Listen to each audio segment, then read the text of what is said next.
Hey everyone, I'm Melanie from Streamline Legal, where we help law firms get the most out of their practice management software. Today we're talking about document automation.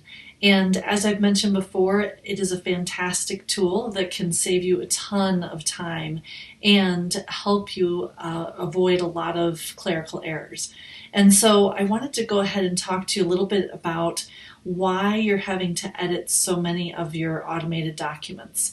And what it comes down to is the idea that when you're putting data into your practice management software or your document automation software, that data is not going in as cleanly or as specifically as we might like.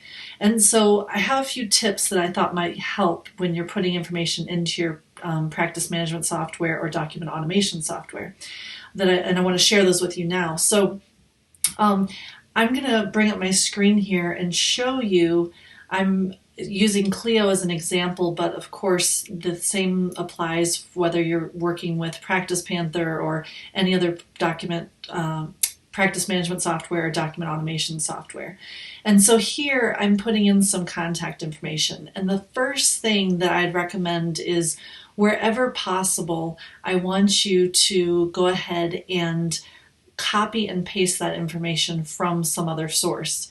And oftentimes that's going to help you and keep you from creating any kind of clerical errors. So for example, if I'm looking for Mickey Mouse's address, I'm going to enter it right down here.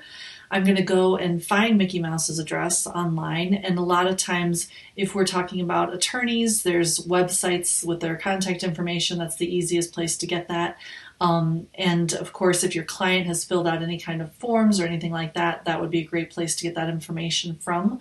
So I'm going to go ahead and take Mickey Mouse's contact information right here and copy and paste it into my practice management software.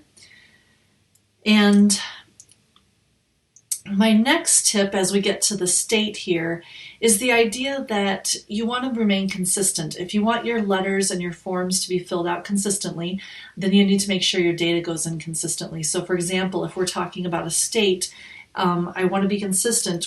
If I use the 2-letter abbreviation for the state, that's great as long as I'm doing it consistently. Or if I want to spell out the state, then that will work as well. It just depends on how you want your documents to look, how you want your letters to look, how you want your forms to look. In some cases, you may want to use both. Sometimes you may want your letters to have the state spelled out. You may want your forms for immigration to have the abbreviation or vice versa. So make sure that you're entering it the way that you want it to appear.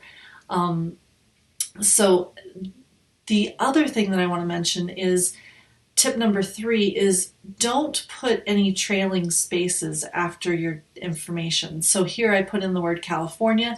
I don't want to put a space there and then move on to the next section. I want to make sure that there's no spaces there, because when I go to put the word California into a document, in my document automation, now I want to make sure that any commas or any other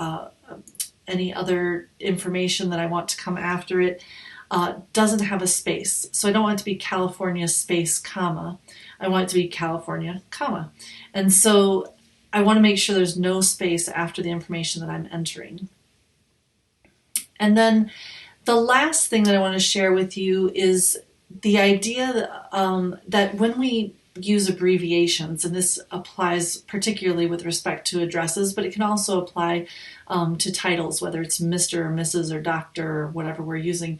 We want to make sure that we're, again, consistent, but that we're putting in the punctuation that we want. So if I want street to appear with a period there, we want to make sure to include that. Because when we put that into a letter or into a form, it's not going to have the period if we don't include it here. So I want to make sure that we're including any type of punctuation with any of the abbreviations that we want to appear later on in the letter. And so the more that we're able to format this data when we put it into our software, the easier it's going to be, and it's going to come out very consistently into our forms and our letters so that there's less editing for us to do and less for us to format in the end. So I hope this has been helpful. Please do let me know how things are going for you guys. How do you guys formatting? How are you putting in your punctuation? Is it working? Is it frustrating you? Is it not? Hopefully these tips will help. Have a great evening. Thanks so much for joining me, and I'll talk to you soon.